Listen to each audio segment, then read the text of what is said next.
بسم اللہ الرحمن الرحیم۔ السلام علیکم ایوری ون۔ سورہ مدثر کی آیت نمبر 31 ہے۔ اس میں ایک جگہ پہ اللہ تعالیٰ مینشن کرتے ہیں كَذَلِكَ يُضِلُّ اللَّهُ مَن يَشَاءُ وَيَهْدِي مَن يَشَاءُ. In this way, Allah leaves whoever He wills to stray and guides whoever He wills. اللہ جس کو چاہتا ہے گمراہ کر دیتا ہے اور جس کو چاہتا ہے ہدایت دیتا ہے۔ میں ان ورڈز پہ ریفلیکٹ کر رہی تھی، کچھ پوائنٹس آپ کے ساتھ بھی شیئر کروں گی۔ پہلے تو یہ ہے کہ جب بھی آپ قرآن کی طرف آئیں گے with an open heart ready to receive, then every آیا becomes a door to guidance. لیکن جب آپ قرآن کی طرف آئیں گے ایکسکیوزز کے ساتھ، کنفیوژنس کے ساتھ، دین ایوری آیا ول بیکم این obstacle۔ یہ اللہ تعالیٰ کی سنت ہے کہ جو بھی گائیڈنس چاہتا ہوگا نا، اللہ اس کو کبھی محروم نہیں کریں گے، کیونکہ گائیڈنس وہ گفٹ ہے جو مانگے بغیر نہیں ملتا۔ So Allah says what people have inside them, then he gives them a gift of guidance. Nobody who is seeking guidance is left misguided. This is why here Allah says, وَيَهْدِي مَن يَشَاءُ. He guides whoever He wills. Another point is, کوئی بھی انسان جس کا اسلام کے بارے میں کوئی نالج بھی نہیں ہے، اسلام کے ساتھ کوئی کنیکشن بھی نہ ہو، but if Allah wills, that person can be guided. لیکن اگر کوئی انسان جو کہ ریلیجس فیملی میں پیدا ہوا ہو and is surrounded by guidance can fall into miss guidance.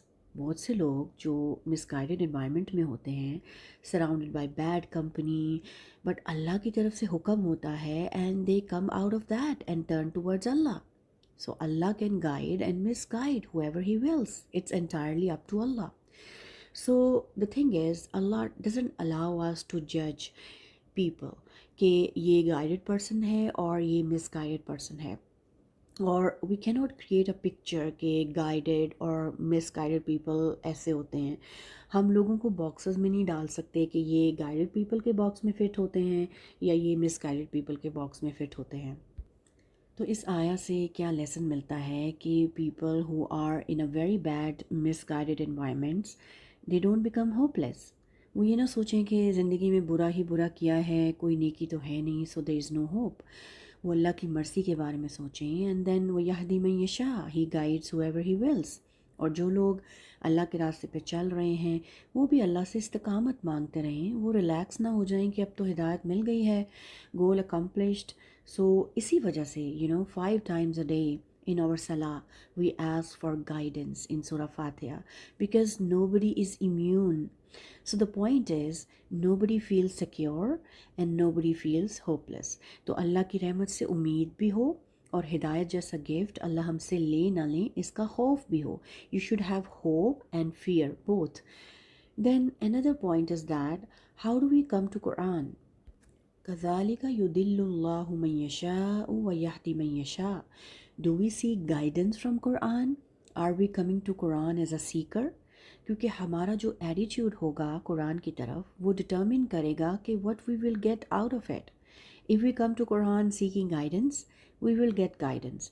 And if we come to Quran seeking confusions, we will get confusion. If we come to Quran because we want to change ourselves, then Allah will open doors for us. اللہ اس بات کو آسان بنا دیں گے ہمارے لیے۔ He will guide us every step of the way because of our good intention. So Quran is like a mirror. جیسے mirror میں آپ دیکھتے ہیں آپ کو سب کچھ کلیئر دکھتا ہے، آپ جیسے ہیں ویسے ہی آپ نظر آتے ہیں۔ قرآن also acts like a mirror. Quran doesn't change the truth. It shows you reality. جتنی سنسیریٹی، آنیسٹی کے ساتھ آپ قرآن کی طرف آتے ہیں، قرآن اسی طرح سے سنسیریٹی اور آنیسٹی کے ساتھ آپ کو گائیڈ کرتا ہے۔